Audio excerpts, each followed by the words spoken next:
하나님 감사합니다. 오늘 귀한 말씀 앞에 서오니 주님 들을 수 있는 귀와 또 볼 수 있는 눈을 허락하여 주셔서 주님 주의 말씀이 우리의 삶에 뿌리 내리고 열매 맺을 수 있도록 우리가 순종하고 행할 수 있도록 은혜 내려 주시옵소서. 듣기만 하여 흘려보내는 소리가 아닌 듣고 믿어지며 그 믿음으로 순종하고 행하는 그리하여 하나님의 축복과 하나님의 인도하심을 늘 경험하는 우리 모든 인생 되게 도와 주시옵소서. 감사하고 예수 그리스도 이름으로 기도합니다. 아멘.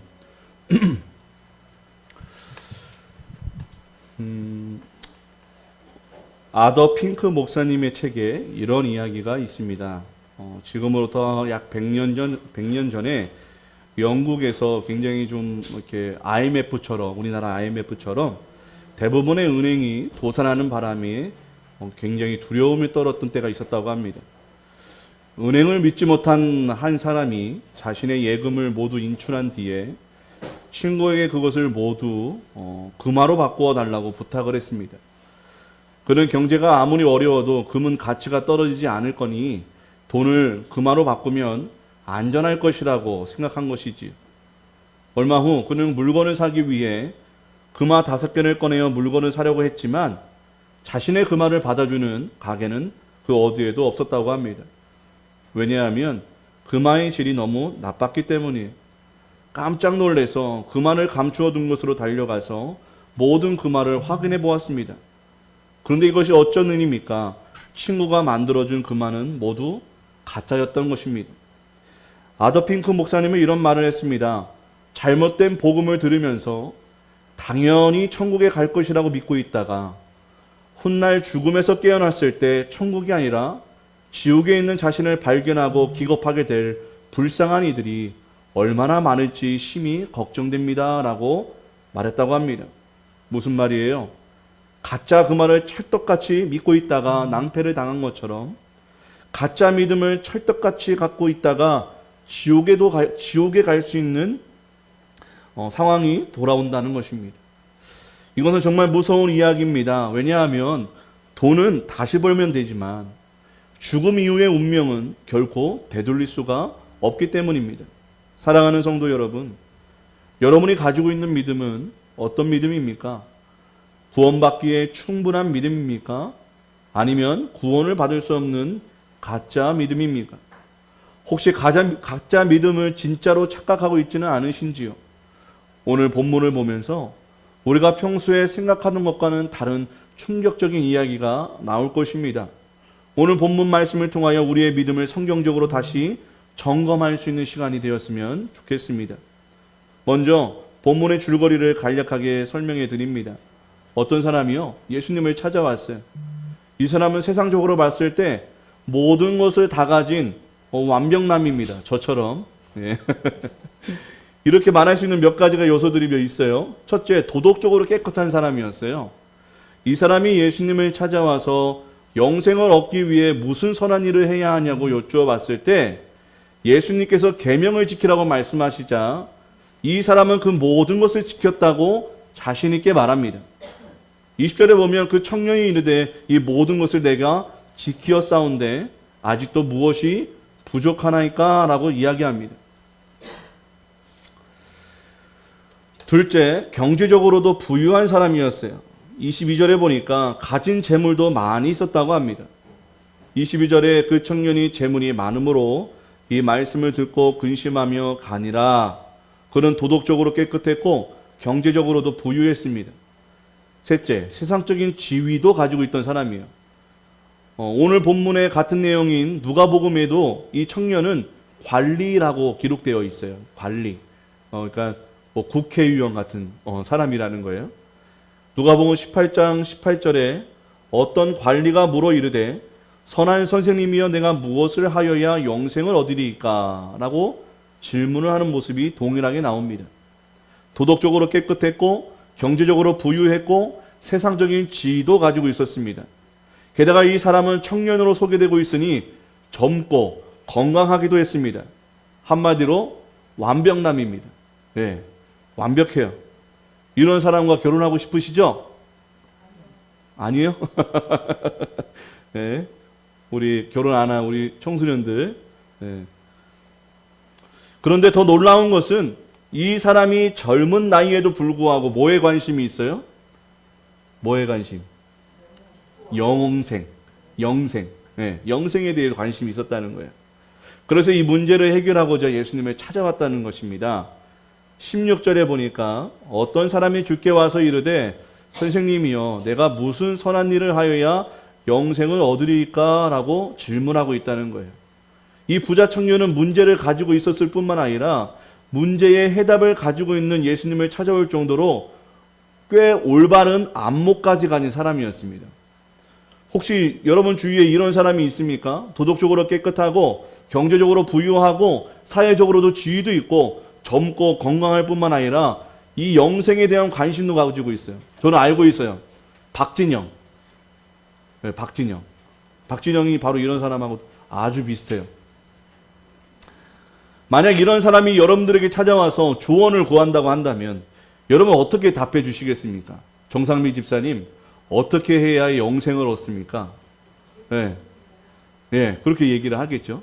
네. 우리 이현옥 권사님 어떻게 해야 영생을 얻습니까? 이런 완벽남이 우리 권사님을 찾아와가지고 막 물어요.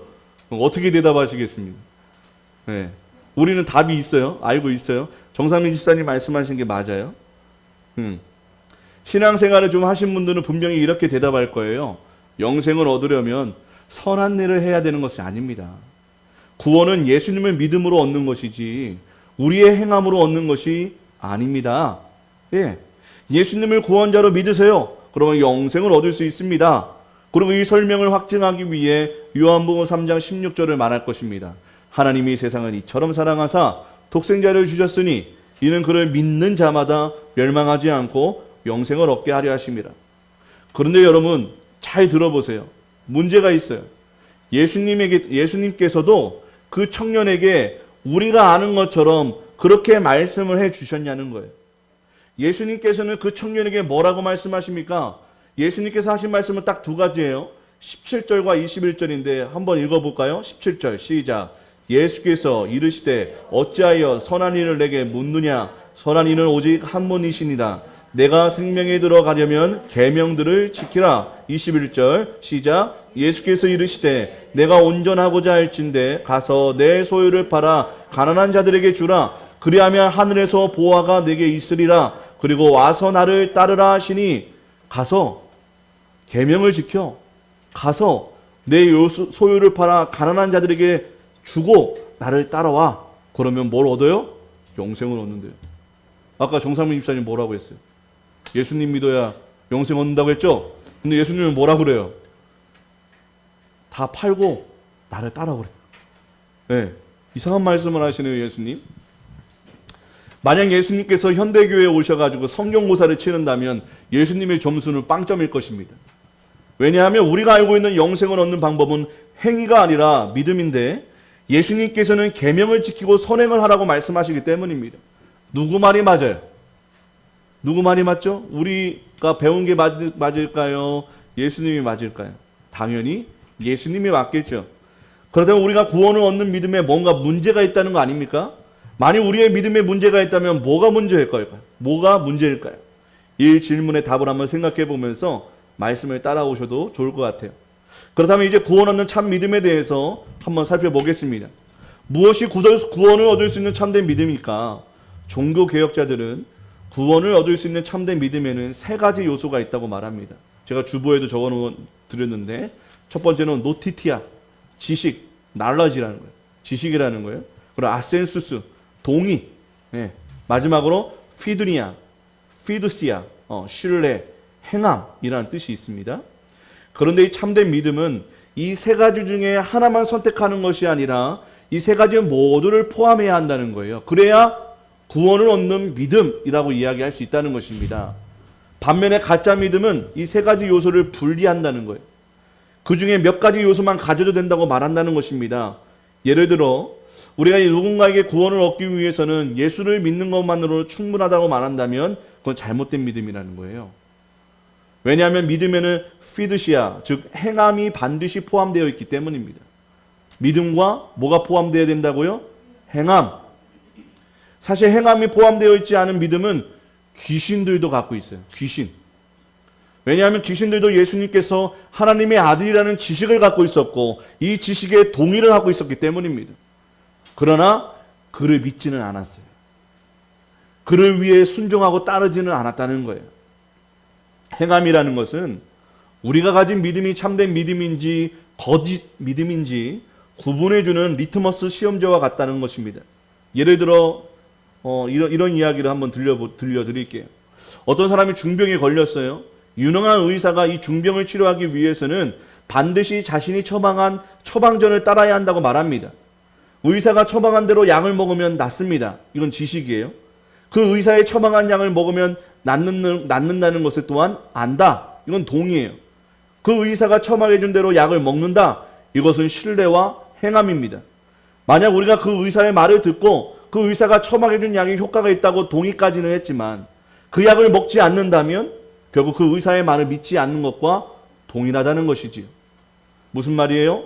참된 믿음에는 피드시아, 반드시 행함과 순종이 있어야 된다는 것입니다. 그래서 야고보서가 뭐라고 말해요? 행함이 없는 믿음은 죽은 믿음이다. 네. 행함이 빠진 믿음은 가짜 믿음이고요. 가짜 믿음으로는 어디 갈 수 없어요? 천국에 들어갈 수 없다는 거예요. 제가 이런 말씀 드리면 저에게 이런 질문하는 분이 계실 것 같습니다. 그렇다면 목사님, 구원은 행함으로 얻는 것입니까? 결코 아니지요. 저 이단 아닙니다. 예수님을 믿는 믿음으로 구원받습니다. 그렇다면 이 행함의 역할은 뭐냐는 거예요. 구원받은 자는 반드시 그 구원받은 증거로 행동이 변화되고 말씀을 순종하게 된다는 것이에요. 예. 구원받은 믿음을 소유한 자는 그 이후에 행함이 드러난다는 것입니다. 근데 믿음이 있다 없다를 증명할 수 있는 방법이 뭘까요? 행하냐, 행하지 않느냐. 그래서 중요한 거예요. 참된 믿음에는 반드시 행함, 하나님의 말씀에 대한 순종이 있어야 됩니다. 믿기 때문에 행동할 수 있는 거예요. 왜? 그렇죠? 믿으니까 순종할 수 있는 거죠. 성경의 인물들은 다 이해가 되거나 가능한 것만 순종하지 않았습니다. 알지 못하고 이해되지 않고 불가능해 보여도 믿었기 때문에 순종한 것입니다. 우리 하율이 주무세요? 하율아, 고개를 들라? 고개 드세요? 자요? 자. 네. 어젯밤에 뭐 했어? 자. 괜찮아요. 부모님들 부끄러워하지 마세요. 자연스러운 거예요. 네. 우리 청소년 예배를 제가 해줘야 되는데 못 해줘서 미안할 따름이에요. 그런데요, 많은 이단과 성도들이 구원을 잘못 이해를 할 때가 많이 있습니다. 종교 생활을 열심히 하면 구원받는다고 믿는다는 거예요. 믿음으로 구원받았기에 어떤 상황에서도 말씀대로 순종할 수 있다고, 죄송합니다. 믿음으로 구원받았기에 어떤 상황에서도 말씀대로 순종할 수 있었던 것입니다. 그러나 문제는 행함으로 우리의 공로를 삼아서 그 행함으로 하나님 앞에 의롭다함을 얻으려고 한다는 거예요. 하나님, 저 어렸을 때부터 초등학교 3학년 때부터 예수님 믿었고 20살부터 신학교 전도사 생활하면서 제 평생을 하나님께 바쳤는데 저 이만하면 구원받을 만한 자격이 있지 않습니까? 라고 들이댄다는 거예요. 네. 자신의 행함, 자신의 열심, 종교생활, 자기 열심으로 스스로 구원받을 만한 자격이 있다고 믿는 것입니다. 내가 의롭다고 여기는 거예요. 뭐를 통해서요? 행함으로. 그건 굉장히 심각한 문제입니다. 그러나 바울은 분명히 말하지요. 갈라디아서 2장 16절인데요. 우리 함께 읽겠습니다. 갈라디아서 2장 16절 시작. 사람이 의롭게 되는 것은 율법의 행위로 말미암음이 아니요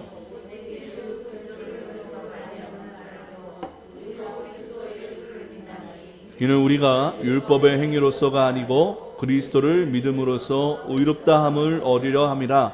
율법의 행위로서는 의롭다함을 얻을 육체가 없느니라. 여러분, 우리가 받은 구원에 있어서는 우리의 공로가 끼어들 틈이 전혀 없다는 것입니다. 여러분, 오직 예수님의 십자가 희생과 은혜가 나를 위한 것임을 믿는 믿음만이 구원받는 거예요. 여러분 기억하셨으면 좋겠어요. 저번에 야외 예배 가서 우리 그냥 농담 삼아 뭔 얘기만 하면 지옥 간다 뭐 그랬어요. 농담 삼아 뭐 하면 지옥 간다. 근데 중요한 진리가 그 속에 있어요. 우리가 그런 나쁜 행동이나 악한 행동을 하는 이유는 하나님을 믿는 믿음이 없기 때문에 그 행동을 하기 때문에 지옥 갈 수 있다는 거예요. 맞는 말이에요. 예. 우리가 어떠한 행동을 하지 않거나 그 행동을 하는 이유는 하나님을 믿는 믿음이 있기 때문에 절제하고 그것을 더 힘들더라도 하게 되는 것 같습니다. 그러나 이 부자 청년은 자기의 행위로 구원을 받을 수 있다고 믿었어요. 율법을 잘 지키면 천국 갈 수 있다고 이스라엘 백성들은 많이 믿었어요. 예. 아브라함의 믿음을 보시고 그를 구원했음에도 불구하고 그들의 율법을 지켜야만 자기가 구원받을 수 있다고 생각했던 것입니다.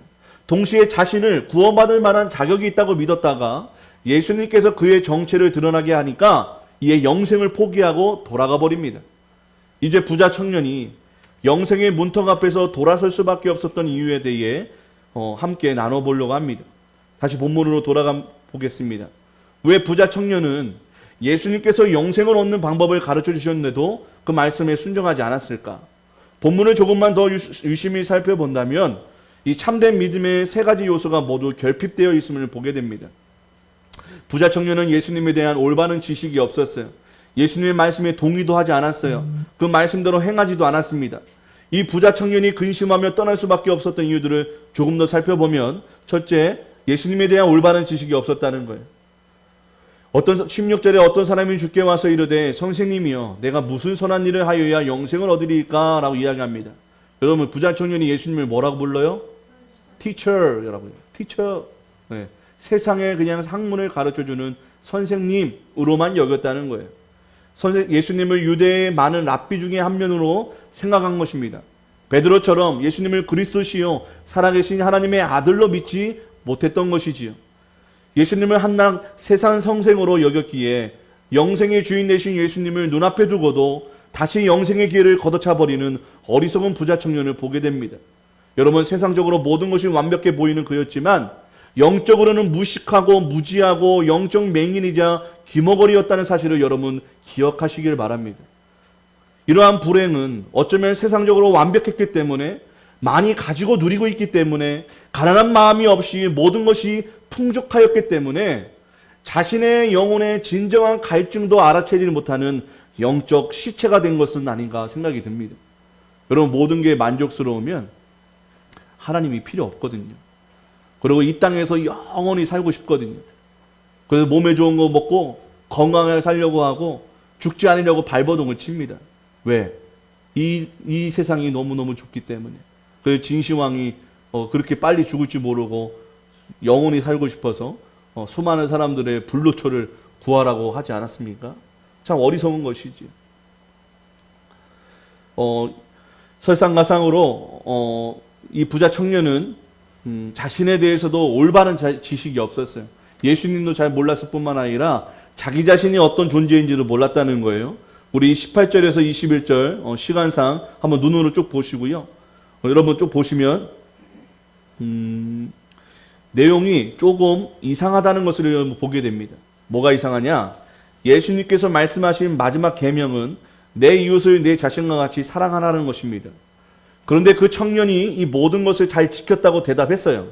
즉 이웃을 자신과 같이 사랑했다는 것입니다. 그러면서 아직도 무엇이 부족하니까? 라고 질문합니다. 이 질문은 질문이 아니에요. 나에게는 영생을 얻기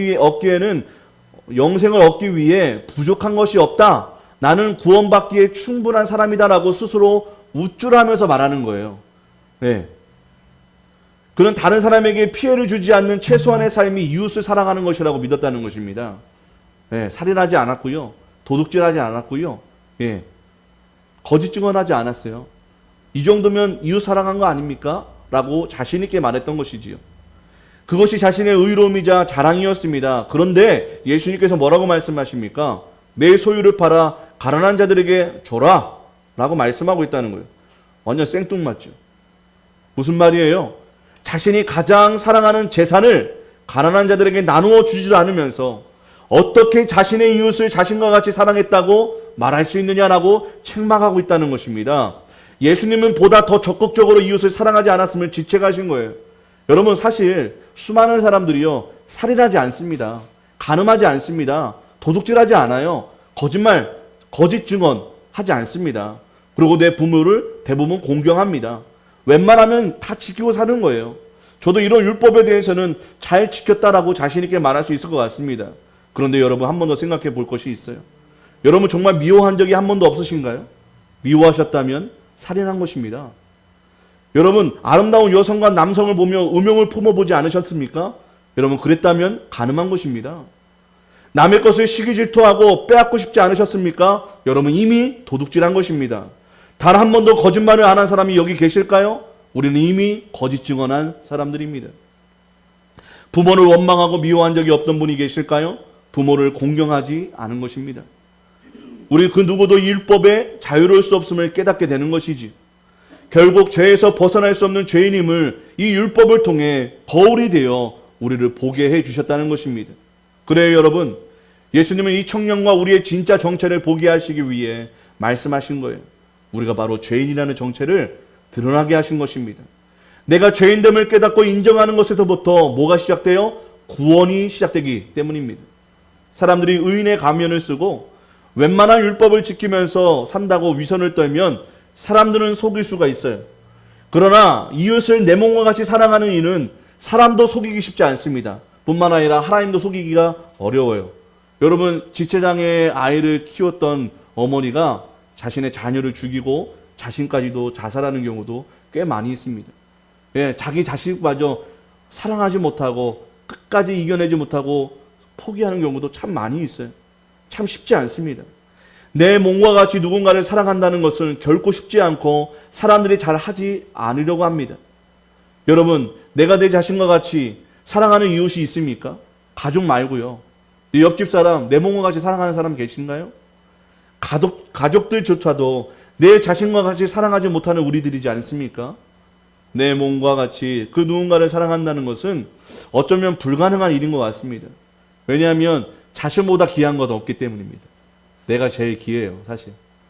뿐만 아니라 그 귀한 자신이 원하는 대로 살게 해주는 돈만큼 또한 귀하고 사랑스러운 것이 이 세상에는 몇 안 되기 때문입니다. 그래서 돈을 사랑하는 거예요. 예, 나를 사랑하니까 나를 행복하게 만들어줄 수 있을 것이라는 그 돈을 사랑할 수밖에 없는 것이지요. 그런 자신만큼이나 소중한 돈과 재물이 있었기 때문에 재물이었기 때문에 이웃을 내 몸과 같이 사랑한다면서도 자기 자신과 돈과 재물이 아까워하다가 영생의 문턱 앞에서 미끄러지게 됩니다. 이렇게 이 청년은 자신의 치명적인 약점을 보지 못할 뿐만 아니라 자신과 예수님을 자신도 모른 채 속이고 있다는 거예요. 자기 자신도 속고 있다는 거예요. 내 인생이 진짜 필요한 건 돈이야? 내 인생이 진짜 필요한 건 명예야? 아니죠. 그거 다 죽고 나면 어떻게 되는데요? 갖고 갈 수 있을까요? 내 인생이 진짜 필요한 것이 무엇인가를 깨닫는 사람이 참 지혜자이고 참 성숙한 자인 것을 여러분 기억하셨으면 좋겠습니다. 여러분들도 스스로를 그리고 예수님을 속이고 계시지는 않습니까? 늘 입술로는 주님을 사랑한다 하지만 정작 내가 사랑하는 것은 따로 있지는 않으신지요? 여러분 한번 생각해 보셨으면 좋겠습니다. 둘째로 예수님이 아닌 재물을 자신의 주인 삼은 것입니다. 사랑하는 성도 여러분, 우리는 예수님을 누구로 믿고 있나요? 베드로후서 3장 18절에 보면 오직 우리 주 곧 구주 예수 그리스도의 은혜와 그를 아는 지식에서 자라가라. 영광이 이제와 영원한 날까지 그에게 있을지어다. 예수님은 우리의 주인이자 구원자임을 믿는 믿음이 가득하시길 축복합니다. 이 두 가지는요, 분리되어 있는 개념이 아니에요. 설교 초두에 말씀드린 것처럼 잘못된 복음을 들으면서 당연히 천국에 갈 것이라고 믿고 있다가 훗날 깨어났을 때 천국이 아니라 지옥에 있는 자신을 발견하고 기겁하게 될 불쌍한 이들이 얼마나 많을지 심히 걱정됩니다라고 말한 아더 핑크의 목사님 말처럼 현대교회에서 잘못 전하는 복음이 하나 있는데 예수님을 구원자로는 믿지만 주인 되심을 강조하지 않는다는 거예요. 이해되십니까? 이 두 가지 개념은 분리될 수 없음에도 말입니다. 왜 사람들은 구원자 되시는 예수님은 좋아하지만 주인 되시는 예수님을 좋아하지 않을까? 천국은 가고 싶은데 그래서 구원자 되신 예수님은 환영하지만 여전히 자기 인생의 기득권은 빼앗기고 싶지 않다는 거예요. 자기 마음대로 살고 싶다는 것입니다. 자기 마음대로 산다는 것은 자기를 더 사랑하고 자기가 하고 싶은 대로 살게 해줄 것 같은 돈과 그리고 우상들을 더 사랑한다는 말이죠. 왠지 하나님은요, 우리를 억압하는 것 같아요. 절제하게 만들고 불편하게 만들고 불안하게 만드는 상징적인 존재로 인식하게 됩니다. 그래서 세상 사람들은 하나님 하자만 나와도 듣지를 않으려고 합니다. 치를 떨어요. 왜요? 자신의 삶을 통제받기 싫기 때문입니다. 자기가 자신의 삶의 주인인데 굳이 또 다른 주인이 필요하겠냐는 거예요. 완강히 거부하지요. 그도 그럴 것이 하나님의 말씀이 대부분 해야 하거나 하지 말아야 할 일들로 쓰여져 있기 때문입니다. 그래서인지 왠지 성경 말씀과 그 말씀을 명령하신 하나님에 대한 마음들이 부담스럽습니다. 죄의식이 느껴지고 왠지 숨어버리고 싶고 피하고 싶은 존재로 여겨진다는 거예요. 하나님의 사랑을 모르고 하는 말이지요. 그러나 돈과 재물은 이것이 많으면 많을수록 누구의 간섭과 참견 없이 내 마음대로 내가 원하는 것을 얻을 수 있게 해줍니다. 그리고 돈을 많이 가지면 가질수록 사람들은 돈 많은 자를 하나님처럼 떠받들어 주기 때문이라는 거예요. 돈이고 파워이고 능력이자 신과 같은 위치로 대우받을 수 있는 몇 안 되는 수단이기에 우리 인간은 하나님보다 돈을 더 사랑하는 것이 훨씬 더 쉬울 수밖에 없습니다. 그래서 돈이 많으면 하나님도 필요 없고요. 세상 물고 무서울 것이 없어지다 보니까 하나님처럼 살 수 있을 거라 믿고 자신만의 끝없는 바벨탑을 세워갑니다. 어디까지 갑니까? 자기가 신이 되거나 신을 능가하는 그리고 신을 대적할 수 있는 존재로 착각한다는 거예요. 우리나라만 해도 예수님이 꽤 많이 있습니다. 네. 참 놀라운 일이죠. 그러나 이러한 인생을 향해 예수님은 이렇게 경고하십니다. 누가복음 12장 16절에서 21절의 말씀인데요. 함께 읽습니다. 시작. 또 비유로 그들에게 말하여 이르시되 한 부자가 그 밭에 소출이 풍성함에 심중에 생각하여 이르되 내가 곡식 쌓아둘 것이 없으니 어찌할까 하고 또 이르되 내가 이렇게 하리라 내 곡간을 헐고 더 크게 짓고 내 모든 곡식과 물건을 거기 쌓아두리라. 또 내가 내 영혼에게 이르되 영혼아 여러 해 쓸 물건을 많이 쌓아두었으니 평안히 쉬고 먹고 마시고 즐거워하자 하리라 하되 하나님은 이르시되 어리석은 자여 오늘 밤에 내 영혼을 도로 찾으리니 그러면 내가 준비한 것이 누구의 것이 되겠느냐 하셨으니 자기를 위하여 재물을 쌓아두고 하나님께 대하여 부여하지 못한 자가 이와 같으리라. 아멘. 여러분 이런 것이 어디 재물뿐이겠습니까? 내가 아무리 건강을 지키려고 해도 하루아침에 우리 없으면 사라질 수 있습니다. 내가 아무리 어리고 젊다 할더라도 가는 것에는 순서가 없다는 거예요. 그럼에도 불구하고 여전히 내가 내 삶의 주인이 되어서 나의 재산, 건강을 또 나의 자녀와 인생을 내 손으로 지킬 수 있다고 내 손으로 이끌어갈 수 있다고 믿는 자들이 세상 사람들은 물론이요 성도들 안에도 부지기수로 많이 있다는 것입니다. 사랑하는 여러분, 우리가 구원받고 영생을 누릴 수 있는 믿음이란 무엇입니까? 내 죄를 용서해 주시고 구원해 주시는 구원자 예수님을 영접하는 것뿐만 아니라 내 삶의 참 주인으로 영접하여 그의 종으로 순종하며 사는 믿음이 함께 해야 함을 믿으시길 바랍니다. 예, 내가 좋은 것만 쏙 빼놓고 내가 싫은 것을 안 하는 거 그거 굉장히 나쁜 거잖아요. 네 가지 없는 거잖아요. 우리 영적 네 가지를 찾아야 됩니다.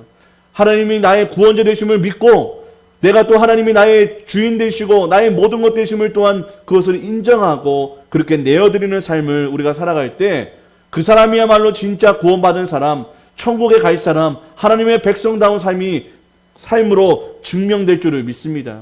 예수님께서 이 땅에 오신 이유는 죄를 멸하려고 오신 거예요. 그런데 기독교에서 말하는 죄의 본질은 하나님 중심이 아니라 나 중심으로 사는 것입니다. 여러분 내 중심으로 사는 거 죄악이에요. 내 마음대로 사는 거 죄악이에요. 하나님 중심대로 하나님 마음대로 사는 것이 우리의 살아가야 할 본분인 줄을 믿습니다. 말씀을 맺습니다. 사도 바울은 예수님께서 왜 십자가에서 죽으셨는지 그 이유를 분명하게 말씀하십니다. 고린도후서 5장 15절인데요. 우리 함께 읽어볼까요? 고린도후서 5장 15절 시작. 그가 모든 사람을 대신하여 죽으심은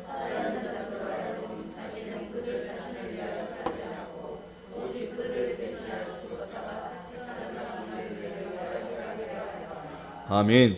여러분, 그들 자신을 위하여 살지 않고 누구를 위하여? 다시 살리신 님, 우리 주 예수 그리스도를 위해 살게 하시려고 우리를 구원했대요. 여러분 구원 받으셨으면 여러분을 위해 살지 마시기 바랍니다. 예수님을 위해 사시길 바랍니다. 예, 그게 우리가 다시 거듭난 이유라는 것이죠.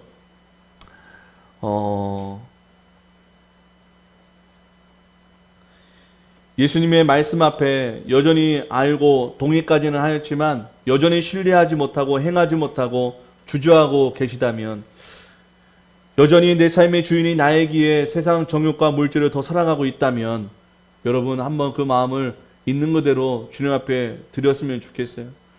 주님 때문에 구원받았는데 여전히 제가 세상을 더 사랑하네요. 주님 희생하시고 십자가에 달려 죽으셔서 저를 살려주셨는데 제가 주님 더 사랑하지 못하고 여전히 나를 사랑하고 물질을 더 사랑하고 있네요. 이 어찌할 수 없는 이 영혼, 이 육신을 주님 받아주시옵소서. 나를 변화시켜 주시옵소서. 나에게 믿음을 주시고 그 모든 것을 배설물로 여길 수 있는 놀라운 변화가 내 삶에 일어나게 하셔서 나를 통해 천국이 어떠한 삶인지, 또 천국 가는 믿음이 무엇인지 나의 삶을 통해 드러나게 해달라고 여러분 기도하는 이 시간이 되었으면 좋겠습니다. 우리 모두가 오늘 말씀을 듣고요, 말씀 마음에 새겨지는데 새김으로 모든 것이 완벽해 보이는 부자 청년이었지만 재물과 자신을 더 사랑하여 영생의 축복을 코앞에서 놓친 영적 맹인, 영적 기머거리 같은 인생이 되어서는 안 될 것입니다. 세상에 가진 것이 없고 모든 것이 부족한 우리일지라도 예수님을 구원자요 주인으로 영접하여 평안을 누리고 그의 말씀을 순종하고 행하게 되는 저와 여러분 되셨으면 좋겠습니다. 그래야 우리가 이제 행함이 없는 죽은 믿음이 아닌 구원받은 믿음의 증거인 순종과 행함으로 우리 모두가 예수 믿는 하나님의 자녀임을 내 자신, 내 가정, 내 일터에 증거하는 한 주 되시기를 주님의 이름으로 축복합니다. 사랑하는 여러분, 오늘 말씀을 들으면서 내 삶의 어떤 영역이 변화되어야 되고 내가 어떤 말씀을 순종하고 행해야 될지 한번 생각해 보셨으면 좋겠습니다. 그래서 하나님, 나 구원받은 하나님의 백성임을 믿습니다. 그렇다면 내 삶을 통해 그 구원받은 백성됨을 드러나게 해주시옵소서. 깨닫게 해 주시옵소서. 나를 변화시켜 주시옵소서. 여러분, 먼저 우리의 입술이 변화되었으면 좋겠습니다. 우리의 눈빛이 변화되었으면 좋겠습니다.